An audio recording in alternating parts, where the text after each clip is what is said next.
ডোনা ডোডোর ১.৫ বছর বয়সে এটাই ওদের সাথে আমার ফার্স্ট কোনো আউটিং। আজকে আমরা সদল বলে পরিবারের সবাই মিলে যাচ্ছি আমাদের বারাসাতেই হাতিপুকুর যে পার্কটা আছে সেই পার্কে। তো ওরা দেখো দুজনেই ভীষণ হ্যাপি। তো আমরা সবাই মিলে যাচ্ছি, পরিবারের সবাই, আমি, পিহু, ডোনা ডোডো, দাদা, বৌদি, আর পিছনে একটা টোটোতে মা আসছে। তো ভীষণ মজা হচ্ছে যে ফার্স্ট টাইম আমি ডোনা ডোডোর সাথে ঘুরতে আসছি। আর পিহু রানী তো ভীষণ এক্সাইটেড, তার ভাই বোনের সাথে ফার্স্ট টাইম পিহু রানী বেরিয়েছে। আর আমার ডোডো বাবা আর ডোনা তো মানে কি আনন্দ, দেখো গুড়গুড় করে হাঁটছে। আর ওদের এই হাঁটাটা দেখতে আমার এত ভালো লাগে। আর হাতিপুকুর পার্কে তো যেটা ভালো লাগে বাচ্চাদের, সেটা হচ্ছে এই টয় ট্রেন দেখতে, কিন্তু দারুণ লাগে। পিহুকেও ছোটোবেলায় বহুবার এই হাতিপুকুর পার্কে নিয়ে এসেছি। তো আজকে পিহুরানির সাথে পিহুরানির ভাই বোনও চলে এসেছে। তো এখন পুরো পার্কটা ঘুরে ঘুরে দেখবো আর তোমাদেরকেও শেয়ার করছি যে আমরা কি করছি, ডোনা ডোডো কী করছে তোমাদেরকেও দেখাবো। তো চলো পুরো ভিডিওটা দেখতে থাকো।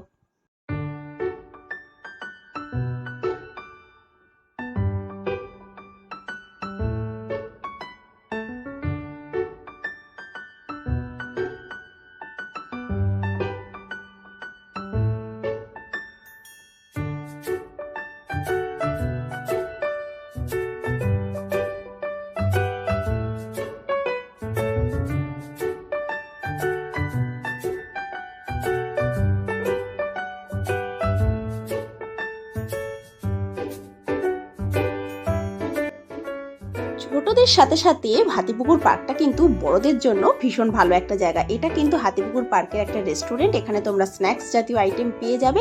আর হাতিপুকুর পার্কটা কিন্তু ছোট হলেও ভীষণ সুন্দর এবং সাজানো গোছানো।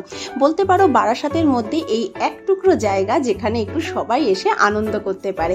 আর আমার ডোডো বাবাকে দেখো, সে তো ফার্স্ট টাইম এইগুলো চড়তে পেরে সে যে কি খুশি তা তোমাদের কি বলবো।